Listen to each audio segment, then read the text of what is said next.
You're on, buddy. All right.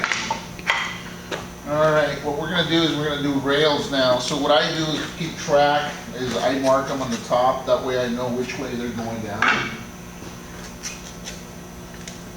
Okay? That's good. Don't mess with it.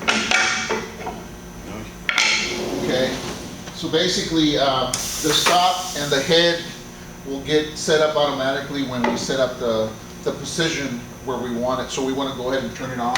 At this point, we're not going to turn it on, so I can just tell you really quick what we're doing here. Is when I hit up the up position, it puts it in the neutral position so that the fence is actually blocked. Now it's asking me what do I want to do. I can do rail, I can do panel, I can do cope. I can go either way, you don't have to go one specific way. In this case, we're gonna put it in the rail.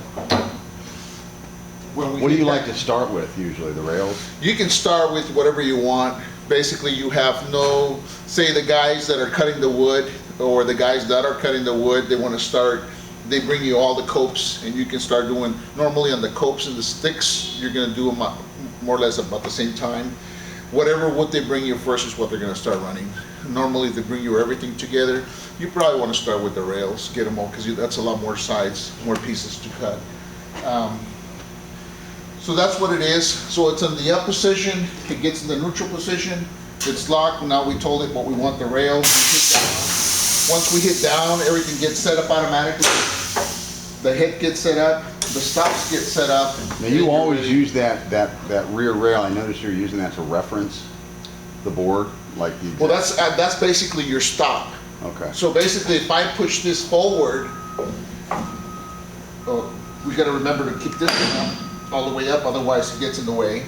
So now when I go like this, see how it's hitting? Yeah. But if you look back there, you're going to see that you're not hitting the fence back there.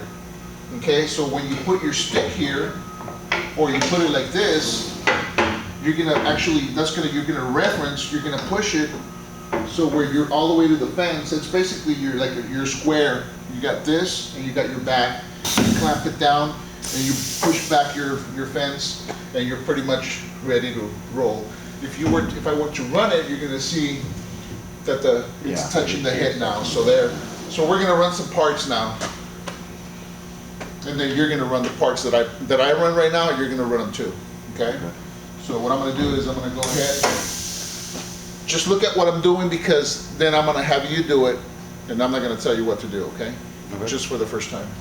And if you need help, I'll help you.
over here, unload it from here, you'll wanna be close to the head. So, what I did right now before I started is when I turn on the machine, if you were to go to lunch or somebody, the next operator comes, he doesn't know where the head is, he can always pick it up while the machine's running and then set it up again. Now you know that it's in position, you bring in and you bring out the stops, that way they So get set what's the up. purpose of raising and lowering that head like that? Right now, Yeah, to assure myself that I know it's in the rail position. okay. That I know that instead of being there, I know that I'm not gonna go against anything. They're gonna It tear still the trailer locks. apart or anything like Yeah. that, yeah. Wow. So now I know that it's set up and the jump and everything comes back on. If you know you're working on it, you don't have to do it. But that's just if you take off for lunch, somebody comes back. Me as just as a security and safety procedure, I would, Always check the head position. yeah. So go ahead and run this parts on the opposite position on this side. So